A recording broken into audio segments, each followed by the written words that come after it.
누가복음 12장 49절에서 59절까지 말씀을 살펴보도록 하겠습니다. 예수님께서는 복음으로 인해 믿는 자와 믿지 않는 자의 첨예한 대립이 불가피함을 한 가정에서 복음으로 일어난 분쟁을 예로 들어 설명합니다. 또한 천지의 기상 비유로 시대를 분별하지 못하는 무리를 책망하시고 법정 비유로 심판의 엄중성과 긴박성을 강조하십니다. 49절에서 53절은 화평이 아닌 분쟁을 위해 오신 예수님입니다. 예수님께서는 자신이 이 땅에 오신 두 가지 목적을 소개합니다.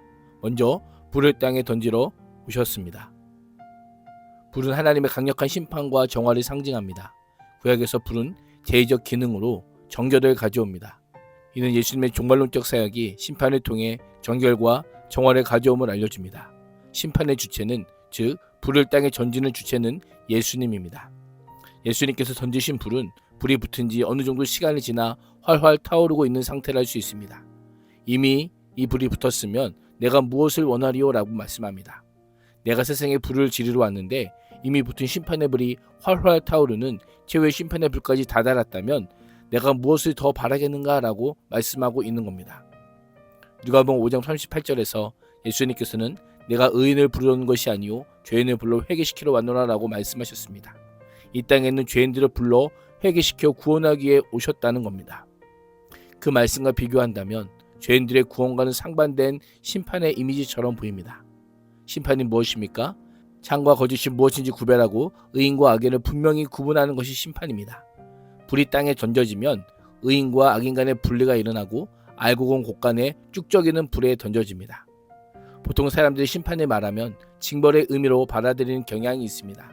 그러나 예수 그리스도의 믿음으로 하나님의 자녀가 된 의로운 사람에게는 심판은 구원이자 영원한 생명의 길로 들어서는 은혜입니다. 예수님께서 이 땅에 오심으로 구원은 시작이 되었고 동시에 심판도 시작되었습니다. 하나님의 나라가 시작되었지만 아직 완성되지 않는 것처럼 하나님의 심판도 시작되었지만 아직 완성되지 않았습니다. 마지막 최후의 날까지 심판의 불은 꺼지지 않고 계속 타오를 것입니다. 그런 의미에서 불은 심판을 상징함과 동시에 구원받을 자를 향한 구원으로 최대라 할 수 있습니다. 예수님의 오심으로 진리와 비진리의 투쟁은 더욱 격화되고 진리에 대항하는 비진리의 세력은 결국 심판을 받게 될 것을 알려주심으로 참 길이요 진리요 생명이신 예수 그리스도만을 믿을 것을 강력하게 선포하고 있는 것입니다.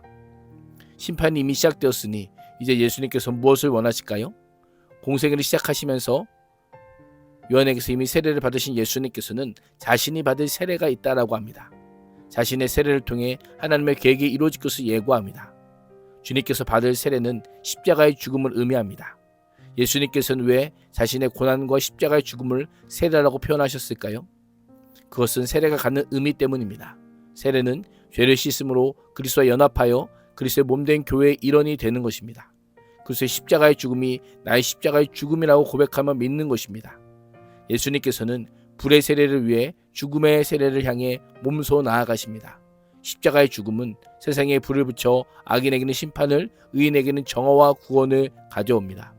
죽음의 세례를 통해서만 예수 그리스도께서 오신 목적이 성취되는 것입니다. 마태복음 20장 28절처럼 인자의 온 것은 성금을 받으려 함이 아니라 도리어 섬기려 하고 자기 목숨을 많은 사람의 대속물로 주려 함이니라 라고 하는 말씀이 성취되기 위함입니다. 하나님 나라의 복음은 필연, 분리와 갈등을 낳습니다. 예수님께서는 복음과 세상과의 투쟁을 분쟁하는 가족관계로 비유합니다. 미가 선지자는 미가서 7장 6절에서 아들이 아버지를 멸시하며 딸이 어머니를 대적하며 며느리가 시어머니를 대적하려니 사람의 원수가 곧 자기 집안 사람들이로다라고 예언한 적이 있습니다.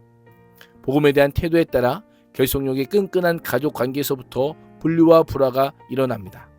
초대교회 때는 그리스도인이 된 유대인들은 회당에서 출교를 당했고 때로는 가족들에게 쫓겨나기도 했습니다. 오늘날에도 기독교로 개종한 유대인이나 무슬림들은 그 삶이 평탄하지 않습니다. 가족이 최악의 적이 되고 신고도 하고 심지어는 가족을 복병해서 죽이는 일까지 벌어지고 있습니다.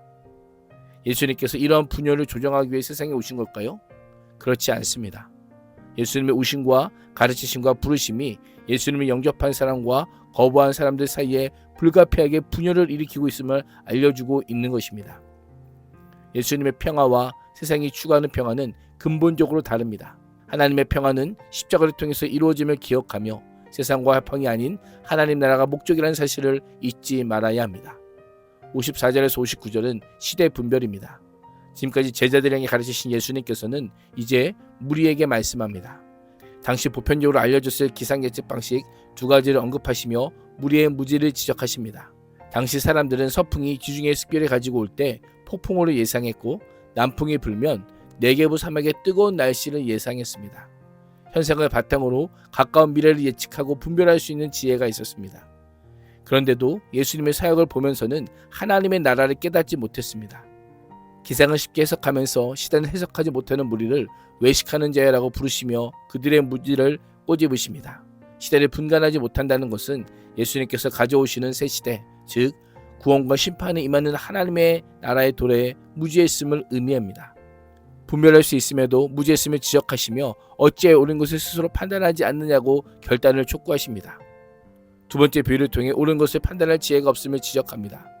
소생에서 패할 것이 예상되면 먼저 화해의 시도를 하는 것이 상식이듯 심판의 때를 분별하여 심판의 심각성과 그 결과의 비참성을 충분히 예측할 수 있으니 하나님과 화해할 것을 명령합니다.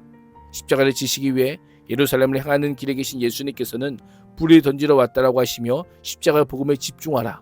복음으로 말미암은 분쟁을 두려워하지 말라. 옳은 것을 스스로 판단할 것을 선포하십니다. 오늘 하루도 십자가의 복음을 들고 고난을 두려워하지 않으며 옳고 바른 하나님 나라를 선포하는 또한 선택하는 인생이 될 수 있기를 주님의 이름으로 축복합니다. 기도하겠습니다. 하나님, 아직 완성되지 않은 하나님 나라의 심판임을 기억하며 십자가의 복음에 집중하여 불을 가지고 세상으로 묵묵히 걸어가는 삶을 살게 하여 주옵소서. 예수님의 이름으로 기도합니다. 아멘.